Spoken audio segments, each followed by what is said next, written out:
ঘোরাফেরার জন্য সময় সুযোগ সবসময় হয়ে ওঠে না, যেহেতু বাচ্চাদের স্কুল থাকে তাই সবসময় চাইলেও বের হতে পারি না। আসসালামু আলাইকুম এভরিওয়ান, কেমন আছেন? আজকে হঠাৎ একটু সুযোগ পেয়ে বের হয়ে গেলাম শাপলা পদ্ম বিলে। যাওয়ার পথেই রাস্তার দুই পাশে দেখলাম যে লোকজন পদ্ম আর শাপলা ফুল বিক্রি করছে। আমি যাওয়ার পথে এখান থেকে 3 মুঠো পদ্ম আর 1 মুঠো শাপলা ফুল নিয়ে নিয়েছি। 50 টাকা করে আমি এই মুঠোগুলো নিতে পারতাম, কিন্তু লোকটাকে খুশি হয়ে আমি আরো 100 টাকা বেশি দিয়েছি, তাই আমার থেকে নিয়েছে 300 টাকা। চলে আসলাম আমরা শাপলা পদ্ম রিসোর্টে। এখানেও দেখলাম গেটের সামনে পদ্ম ফুল আর শাপলা ফুল নিয়ে বসে আছে। কাউন্টার থেকে 50 টাকা করে টিকিট কিনে আমরা ভিতরে ঢুকে যাই। আমাদের যেতে যেতে দুপুর হয়েছিল, তাই প্রচন্ড রোদ আর গরম। আমরা আজকে চলে আসছি জিন্দা, মধ্যপাড়া, রূপগঞ্জ, নারায়ণগঞ্জ। এখানে এসছি আমরা পদ্মবিলে। এখানে অনেক সুন্দর পদ্ম ফুটে, কিন্তু এখন দুপুরবেলা দেখে পদ্মগুলো কলি হয়ে আছে। যদি আমি সকালে আসতাম তাহলে এগুলো ফুটনতে পেতাম, সন্ধ্যার পরও এগুলো ফুটে। অনেক রোদ দেখে পদ্মগুলো পুরা কলির মতো হয়ে আছে। আসলে পদ্মা বিলের প্রকৃতি সৌন্দর্য দেখতে হলে আপনাকে খুব ভোরবেলায় যেতে হবে।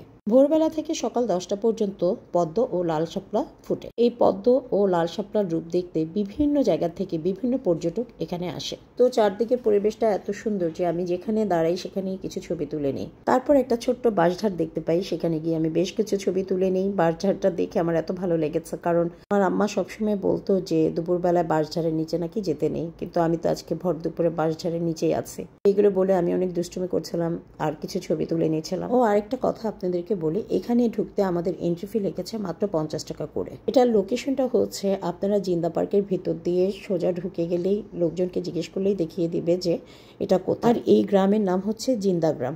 জিন্দা গ্রাম বললে এখানে সবাই চিনে। সো লোকেশন খুঁজতে আপনাদের খুব একটা কষ্ট করতে হবে না। যাই হোক, একটা দোলনা দেখে আমি দুলতে বসে গেছি। গরমে আমি অস্থির হয়ে গেছি। তারপর এখানেই পাশে একটা টি স্টল আছে, আপনি চাইলে এখান থেকে পানি, কোক, জুস সবকিছুই নিতে পারবেন। আমি একটা ফ্রুটিকা নিয়ে নিয়েছি। এখানে নৌকার রেট হচ্ছে 300 টাকা। আপনি যদি আধা ঘন্টাও চড়েন 300 টাকা, আপনি 1 ঘন্টা চললেও 300 টাকা, 10 মিনিট চললেও 300 টাকা। তো 300 টাকাই রেট এখানে। একটা নৌকায় নাকি 4 জন বসা যায়, কিন্তু আমার মনে হয় না, কারণ একটা নৌকাতে 3 জনের বেশি উঠাটাই অনেক রিস্ক মনে হয়েছে আমার কাছে। আমি এখন নৌকাতে উঠবো, আমার ভীষণ ভয় লাগছিল, কারণ এরকম নৌকায় আমার উঠা হয়নি। তাই আমি মাঝিকে বলছিলাম যে আমার মতো মোটা মানুষ এখানে উঠতে পারবে কিনা। সে বলল আমার মতো নাকি 2-3 জন মানুষও এখানে উঠতে পারবে। তাই আমি নৌকাতে উঠতে ভীষণ ভয় পাচ্ছিলাম, আর আমি উঠার সাথে সাথে নৌকাটা অনেকখানি ডুবে গেছে। ওই মাথায় আপনি বলছেন এই জায়গায় আবার নামে আমি বাদ দিতে জুতা হয়ে গেলে আপনি মোবাইল দিয়ে গেলে আবার মোবাইলও পাইবে সত্যি হবে না। তো আলহামদুলিল্লাহ সবকিছু ঠিকঠাক করার পর আমরা উঠে গেলাম এবার নৌকায়। নৌকা করে এখন প্রথমে আমরা যাব শাপলা বিলে। আমি এখানে নড়াচড়া করছিলাম না, কারণ আমার ভয় লাগছিল, অনেক ভয় লাগছিল যদি নৌকা উল্টে যায় বা এরকম কিছু, কারণ আমার এরকম কোনো এক্সপিরিয়েন্স আগে নেই, তাই আমি ভয় পাচ্ছিলাম। তো আমি যেভাবে বসেছি ওইভাবেই ছিলাম, খুব একটা নড়াচড়া করছিলাম না। তারপর আমি আস্তে আস্তে একটু ইজি হচ্ছিলাম। এত সুন্দর, এত সুন্দর, সুবহানাল্লাহ সুবহানাল্লাহ, আমি দেখে পুরাই অবাক হয়ে গেছি, এত সুন্দর। আমি চিন্তা করছিলাম আমি এর আগে কেন আসিনি। আমি ঢাকায় থাকি, অথচ আমি এর আগে আসিনি। এখানে আমি একটা শাপলা ফুলকে ধরে দেখছিলাম, এত সুন্দর।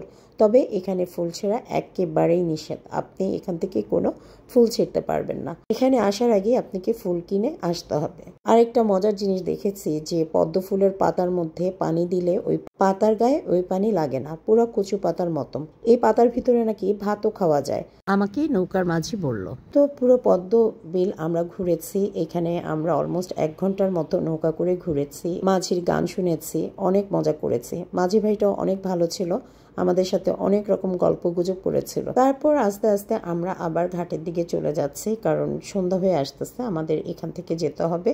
তাই আমরা এখান থেকে সব শেষ করে বের হচ্ছিলাম।